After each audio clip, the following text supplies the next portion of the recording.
All right, the next installment of my journey. So I am 24 hours out. What I want to go over with on this video is what did I do day one? So day one, before they would let me leave the hospital, I had an OT come in. She was great. She showed me how to move, get up and down out of a chair and all that. And she did a great job. And then interestingly enough, I had a PT, but this PT 3 years ago was my intern. And so she recognized me, was telling everybody before she came into me, that guy's a PT and he's got dogs in the beetle room. And so it's like, talk about deja vu or whatever. So that was great. So anyway, so she helped me. So she gave me some home exercises to do. But the other thing that I had to do was I had to walk far in the walker and I had to go up and down stairs. And so before that would even let me go home, I had to accomplish those tasks, which I did. But I didn't get out of the hospital till about 4, only because with the nerve block, I was numb from the waist down.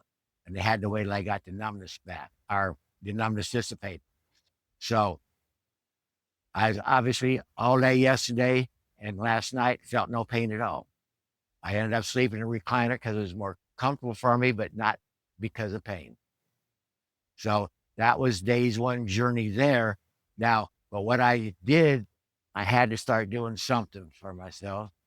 And so I started some exercises. First thing, I was getting up at least every hour and just walking and using a normal gait. And just as a reminder to people who have never used a walker, you want to keep the walker, you want to stay inside the walker. This is where your balance point is. This is where your strength is. You got your arms to help you. So walk within it. I see a lot of people pushing it out here. You got no strength. You're also flexing forward, bending. So it's a lot harder on you. So right here. And the second thing is I didn't get in a hurry. I'm taking slow steps, foot pointed straight or slightly toed out is acceptable. About 10 degrees, just very slightly, you can toe it out. But you want to walk as normal as you can. You don't want to start favoring things because you'll get other things hurting. So besides the walking, then I started a little bit of sit down things. So getting into the chair, and a lot of this too, how I'm going to get in this chair is because of the prehab I did.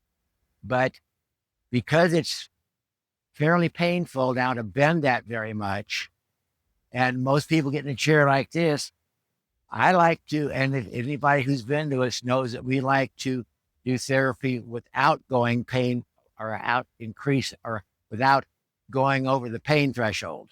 Okay, so what I do is I have the walker out here. I put my right leg forward, put my hands here, and because of the prehab I have plenty of strength in that leg and just came down, and that was not painful at all. Getting up, I did the same way. Here, and just into here. But again, these things I'm showing you is what I do for me exclusively. That doesn't mean that what you might do, or if you go somewhere that they may have you do. So I'm just, again, telling you what I can do or what I'm going to do for myself. And just remember that. So sitting down, first thing I did then was keeping it out more in a comfortable range and took this stick and just gently just massaging the tissues. Just like this, because you get all that fluid buildup, and you probably can see, if you compare my legs, the swelling I've got right now, plus the pretty colors they put on me. But nice and easy. I'm just the weight of the stick, very little finger pressure, but just all over. And then finding those tender areas and just milking them. So think about these areas like compressing a sponge, okay, a wet sponge. So you press down, you push that fluid out, you release a little bit, and the fluid comes back. So you get a good fluid exchange that way, which helps with the swelling, helps loosen it up. Now, I did this for a little bit and down on my calf also. So work these soft tissues. Then to start working on range of motion,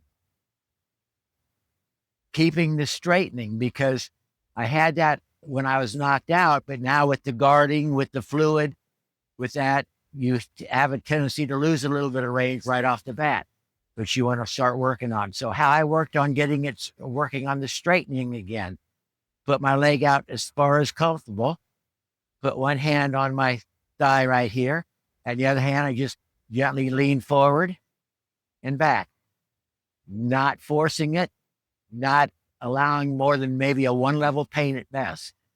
So this is not painful to me. Then I turn it out to the side and do it because of the way the muscles are lined up. That helps you stretch them better. Then I turn it to the inside and do the same reaching, but just comfortable reaches, going into where I feel a mild pull, not forcing it, and just working 4, 5, 6 of them in your comfort zone. Okay. And then the second thing now, the hardest part right off the bat, I can now tell you, and this is what patients have said too, bending it. So right now, right here, I have no knee pain. Now the knee pain is starting. And I don't know that I would describe it as much as pain, but more of a pulling and a tightness, more so right here. So right on the inside and right on the top, right here is where I'm feeling the most. So what I do, I'm coming where I'm feeling just a very slight pull, again, mild, just the very start of it. And I'm just gently coming over easy, just like this, reaching forward and down where it's comfortable, because that'll gently work on the bend without forcing it. And then I do a few of those, and then as it relaxes a little bit, I may slide it back an inch, because an inch down here feels like a foot up here. So it doesn't take much. And then comfortable again. And that's not feeling bad to me at all. That's about a 1. And I'll even go to the side a little bit on this. And then I may do a third round and just maybe another inch, but slowly working this way, because when they cut you, they cut these soft tissues over here. So you got to respect that healing too. So to me, a total knee replacement therapy doesn't have to be where they kill you or where it has to be so painful. I find if you go gentle and easy, your brain says, I don't feel threatened by that. I can let that relax. And so that's how I'm going to continue working my way back. So the 2 seated exercises. If you have further questions, contact us at fitness4lifept.com.